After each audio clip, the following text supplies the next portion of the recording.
Agile Führung. Vom Manager zum Teambefähiger.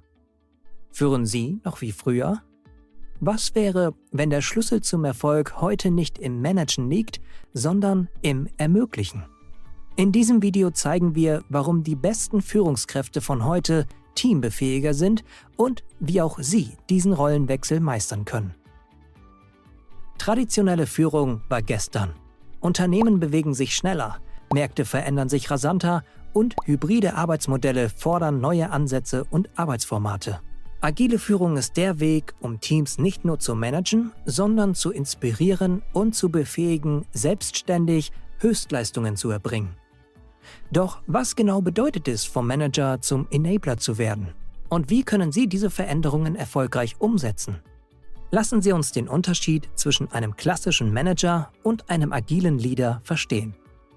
Der traditionelle Manager gibt strikte Anweisungen, kontrolliert die Ergebnisse und erwartet, dass die Arbeit nach seinen Vorgaben erledigt wird.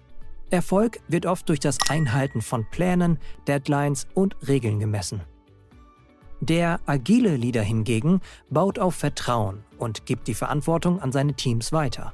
Er misst Erfolg nicht an der Anzahl der erledigten Aufgaben, sondern daran, welchen Mehrwert und Nutzen das Team geschaffen hat für die Kunden, sowohl intern als auch extern. Er unterstützt durch gezieltes Coaching, stellt notwendige Ressourcen bereit und fördert Selbstorganisation, indem Rahmenbedingungen kommuniziert werden. Der Rollenwechsel ist jedoch nicht immer einfach. Viele Führungskräfte befürchten, die Kontrolle zu verlieren. Viele Teams müssen zu Beginn lernen, mit der neu gewonnenen Freiheit und Offenheit verantwortungsvoll umzugehen. Manchmal können auch bestehende Strukturen Widerstand leisten. Doch genau hier liegt der Schlüssel. Agile Führung erfordert Geduld, Vertrauen, Aufklärung und kontinuierliches Lernen. Wie können Sie also diesen Wandel aktiv gestalten? Bevor wir nun zu den Tipps und Ideen kommen, sollten Sie unbedingt auch meine Webseite besuchen. Dort finden Sie viele Informationen, Blogartikel und über 100 Methoden und Tools, die Ihnen Ihren Führungsalltag erleichtern.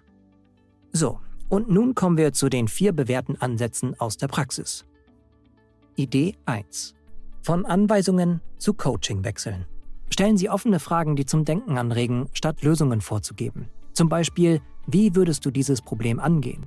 Oder in welchen vergleichbaren Situationen hast du so eine Herausforderung gelöst und wie hast du es konkret gemacht?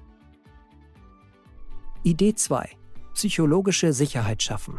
Fördern Sie eine Kultur, in der Fehler als Lernmöglichkeiten gelten. Studien zeigen, dass Teams, die sich sicher fühlen, viel kreativer und produktiver sind. Es zahlt sich also auch für Ihr Unternehmen aus, psychologische Sicherheit zu etablieren. Wenn Sie mehr darüber erfahren wollen, dann klicken Sie jetzt auf das verlinkte Video zu diesem Thema. Idee 3. Autonomie durch klare Ziele ermöglichen. Setzen Sie gemeinsam Ziele, aber lassen Sie dem Team die Freiheit, den Weg selbst zu gestalten.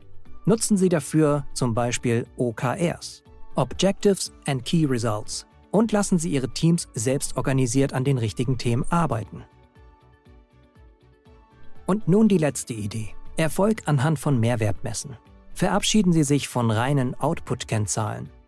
Fragen Sie stattdessen, welchen Unterschied machen wir für unsere Kunden und wie lässt es sich messen? Oder wie können wir nachweisen, dass wir die erhoffte Wirkung mit unseren Aktionen erzielt haben? Und nein, agile Führung bedeutet nicht, dass Chaos herrscht und alle machen, was sie wollen. Agilität schafft einen flexiblen Rahmen mit klaren Zielen, in dem Teams schnell und effektiv arbeiten können. Denken Sie an Sprints und Retrospektiven. Strukturiert, aber sehr dynamisch. Sind Sie bereit, Ihre Führung neu zu denken und auf das nächste Level zu heben? Starten Sie heute damit, Ihren Teams zuzuhören, ihnen Verantwortung zu übertragen und sich auf den Mehrwert zu fokussieren, den Sie als Team liefern. Der erste Schritt ist oft der schwerste, aber auch der wichtigste. Führung bedeutet heute, nicht alles zu kontrollieren, sondern die Bedingungen zu schaffen, in denen andere erfolgreich sein können. Denn Leadership ist nicht Kontrolle, sondern Vertrauen. Teilen Sie das Video mit Ihren Teamkollegen und leiten Sie es an Personen weiter, die an diesem Thema interessiert sind. Ich wünsche Ihnen viel Erfolg mit der Umsetzung.